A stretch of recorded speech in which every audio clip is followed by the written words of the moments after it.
This is one of the best teaching tools you have at your disposal in the homeschool classroom. Welcome to Epic Mom Life. I am your host, Kara Peterson. This show is sponsored by The Possum's Tale, a unique book adventure for your 6 to 12-year-old child. Let's jump into today's show. Homeschool moms, I have found the best cheat for you. National Park Passport Book for homeschoolers. These are an opportunity for fabulous field trips that are really fun and educational. The National Park Passport Book is an enjoyable way to learn history, science, and geography through exciting field trips. It is especially attractive to children because at each place they get stickers or stamps to say that they have been at that park. So there's a built-in goal in the book so that they can complete all of the regions. And so this gives the book almost a gamified effect that adds time management and organization skills that your kiddo can learn. How it works. I will have the link in the notes where you can go and order your National Parks Passport book. On the National Parks site, it is $12.98. And yes, you can get these books on many other sites. However, I looked and I could not find them cheaper than the actual National Parks site. So in my head, I would rather support the National Parks than, like, if you get them at a big online dealer, then what ends up happening is the National Parks has to pay that dealer a portion of their profits. So if it's going to cost you the same anyway, it would be great if you could support the National Parks. I'm just going to put a plug in for them. So the National Parks Passport book, this is really important for you to note, it is not a free pass into the parks. You're still going to need to pay at the entrance fees. However, go to the website when you get your book, because there is a special homeschooling link. And I believe that if your child is in 3rd grade, that's like their magic time, that child gets in free. It is instead a kind of journal or map to show you all of the national parks and monuments in the various regions, and with space to collect your stamps or stickers once you have visited each one. I say each one, but they really only say that you collect like 6, and there's like 45 in some of these areas. So regardless of where you buy your National Park Passport book, be familiar with the website, because it can answer a whole bunch of questions and give you a lot of really valuable information. Okay, once you have your book, look through it. Look at your curriculum for the year. If you need information on how to get your curriculum for the year, how to do that, I'm going to put that link in the notes. What are you studying that can be reinforced by a visit to a national park or monument? When are your children, for example, going to learn about the Civil War? This one's super easy. If you live far from the east or southern United States, eastern or southern United States, you may want to plan a time when you can pack up the car and have an extended road trip, because there is so much to see over there that can give you so much information. Okay, so as a side note, my son and I did a whole Eastern United States, Washington, D.C. trip when he was, I think, in 10th grade or 11th grade. And I learned about a character named Dan Sickles. I'd never heard of this person before. There's a whole book on him called An American Scoundrel. But I guess Abe Lincoln appointed him, and he almost lost the war for Abe Lincoln because he thought he knew more than the president did, and went and started kind of doing his own thing. Fascinating history stuff that I just did not know. But I learned all this just sitting on the bus, right? So your kids can learn a lot of information on these little tours. That's just like a side note. So there are a lot of monuments and national parks to see that are so rich in history, like the Civil War era on that side of the park. The regions. The parks and monuments are divided into 9 regions. There are over 400 sites to visit. This includes national battlefields, national seashores, national monuments, and national historic parks. Region 1, North Atlantic region. Region 2, Mid-Atlantic region. Region 3, National Capital Region. So seriously, just within the capital, there's like 50. Region 4, Southeast region. Region 5, Midwest region. Region 6, Southwest region. Region 7, Rocky Mountain region. Region 8, Western region. Region 9, Pacific Northwest and Alaska region. The National Parks Passport book has each of these regions, a general map of the states with the numbers where they are. That's pretty vague, right? Because this book is really small. I should have had a picture. It only has like it's only like the 3x5 where they're listed, and a list of all the parks in that region, and 5 places for the regional stamps. The 5 areas are pretty large for the official cancellation, so you can probably do a couple more. I would probably add more because I'm an overachiever, and for me, if there's 40 places to see, 5 just isn't going to be enough. Each region begins with a detailed description of one of the parks you can get in that region. This is actually really fascinating. So I read, for example, the North Atlantic region, because I was just investigating this. I had never had one of these before, but my mother and my mother-in-law are madly in love with theirs. So I've been hearing about it for years and years and years, but I'd actually never seen one. So the first 3 pages in the Atlantic region are all about the Adams National Historical Park, and it includes the Salem Maritime Museum and the Minuteman National Park. The reason why it includes these is because Adams seems to be the link for the parks in this region, so he seemed to be a big part of this. So what are you going to do? You're going to set your goals. And I have a link in the show notes if you do not know how to teach your kids goals or you want to brush up on that. I did a whole thing on that because that was really fun. You are ready to go. Where will you go? How often? And will there be a purpose? You can set goals with your family to visit 3 parks or monuments that are outside of your region a year, for example. One way to decide where you will go is based on where you are already traveling. Every time you visit a friend or family member that lives outside of your region, you can take a day trip to see special places that they have in their neck of the woods. Another way to decide on the national parks you will visit is based on your curriculum. What will your children be learning that year? Which areas of the country and national parks can complement their learning? Choosing how often to go can be different for everyone. It can become the way you de-stress and spend time together. You can go on long camping trips or road trips for your vacations and visit these places. Or if going to the national parks is just not something that you think your family will naturally do, you will just have to schedule it. 3 seems to be a magic number.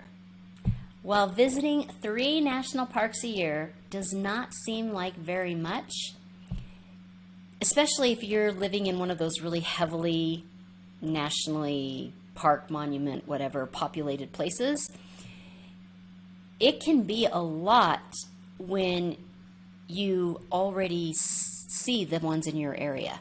So if you have to drive to these parks and they're like over a day away, they're outside of your area, and you're eventually going to have to do that, you're going to have to go further, and getting those stamps and cancellation stickers and all of that is going to take more work. So committing yourself to 3 is actually a really great goal. Here in Arizona, I have 2 within an hour, within I think 3 hours, 3.5 hours of me. So once those 3 are done, they're kind of far away. Your children will be excited because they get the stamp or sticker in their National Parks Passport book. Now remember, this is really important. You only get those stamps or stickers at the visitor center. So what this means, Mom, is that you need to be organized enough to make sure that the center is open on the day you are planning to be there. Each center has great information about why that site was made into a national park or monument. This learning can be used in many ways. in your homeschool plans. And there are many reasons to visit these fabulous sites. You can use them for spring break trips, summer vacation plans, family bonding, inexpensive vacations. Build patriotism and knowledge about the vastness of our amazing country. A special thing a grandparent, aunt, or other relative does with the kids. Just put it on them. And the list can go on and on. For the purpose of this article, we are going to look at how amazing the National Parks Passport book is as a resource in your homeschool classroom. Homeschool lessons using the National Parks Passport book. Wildlife and agriculture. Students can learn about the plants and animals that are native to that region or area. What challenges have either or both the animals and the plants faced? I learned, for example, about the Hoover Dam and the razorback sucker when I went on a field trip with my son over 10 years ago. When a non-native fish was introduced to the area, the native fish, the razorback sucker, began to decline and was actually on the edge of becoming extinct.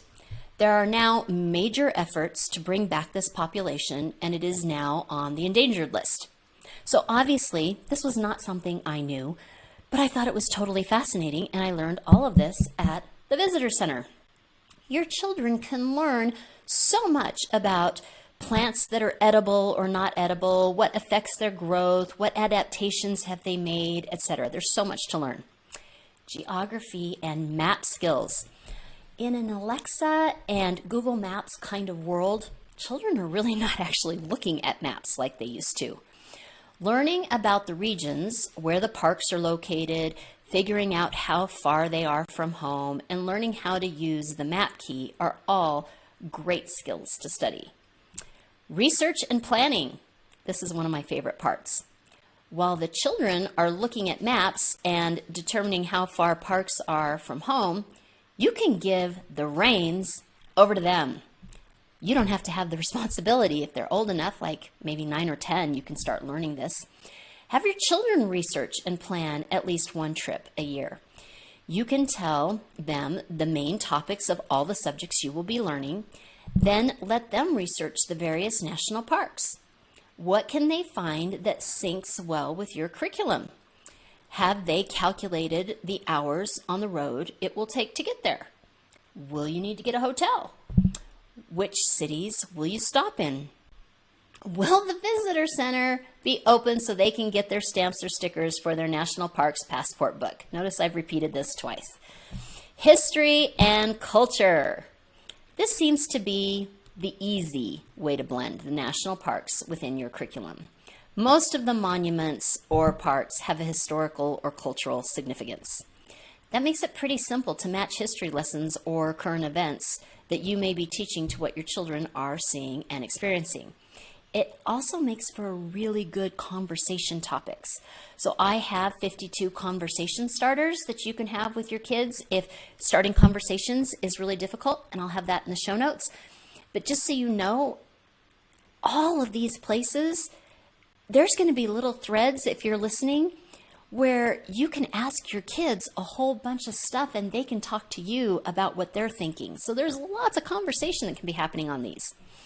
Explore the stories of the people who shaped these areas through different times. Study indigenous cultures, early explorers, or groups of people. Look at original handicrafts, trades, and skills, which will be a great segue to arts and crafts. Visual representation is an obvious way to reinforce the visits to the national parks. Maybe the original handicrafts or trades you saw and witnessed were forms of artwork like basket weaving, rug weaving, forging metal, glasswork, etc.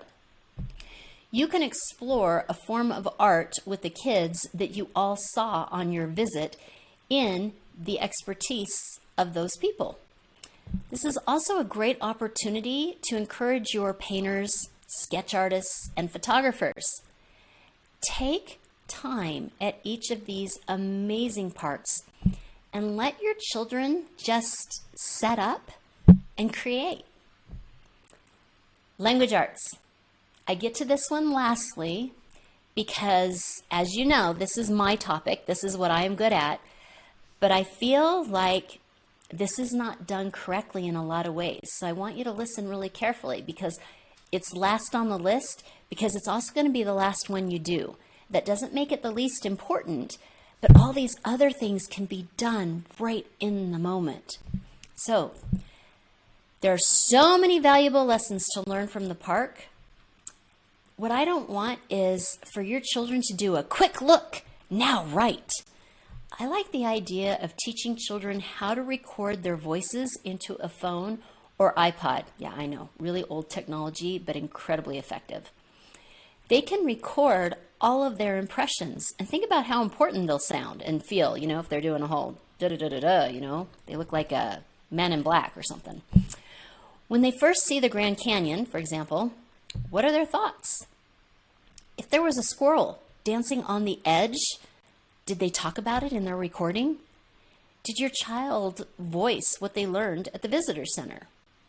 Did they enjoy learning that the entire canyon was cut over millions of years by the Colorado River?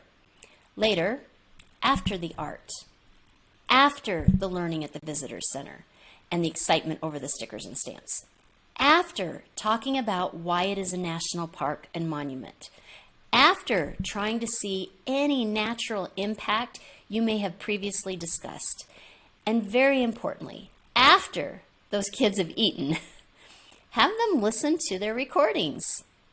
Do they want to write a poem? Do they want to write a funny poem about the squirrel? Should they write a story about a rock that was in some kid's pocket and they put it in the Grand Canyon, and now that rock is having major insecurity issues at seeing its new digs? It's like, wow, I don't really fit in here. Should they write an informative writing about how the Grand Canyon was formed and the impact on the wildlife?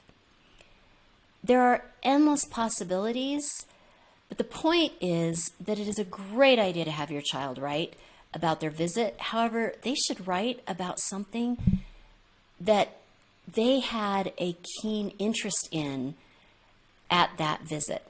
Also, if they recorded it all, it was in their voice recording, they can do that later. So they can do the art while they're looking at it at that site. They can talk about it with you while they're there, but they can reflect later if you teach them, and this will have to be a lesson you do, teach them how to do a running trail of thoughts into their recorder. I'm a major advocate of using the National Parks Passport Book with your children. This is one of the best teaching tools you have at your disposal in the homeschool classroom. It naturally entices children to win and accomplish it by filling in the stickers and cancellation stamps for each of the regions. All the while, it teaches our children in a very enjoyable way so much about our country's history, people, cultures, and ecosystems. So, the children's movie quote: "The world is full of magic. Small things become big. Winter turns to spring. One thing always changes into another." Denali in Brother Bear. If you are hearing this message, you've listened to the entire episode, and for that, I want to send you a huge thank you. Please leave me a comment or review and share with other moms you know. Get in touch in the comments or on Kara's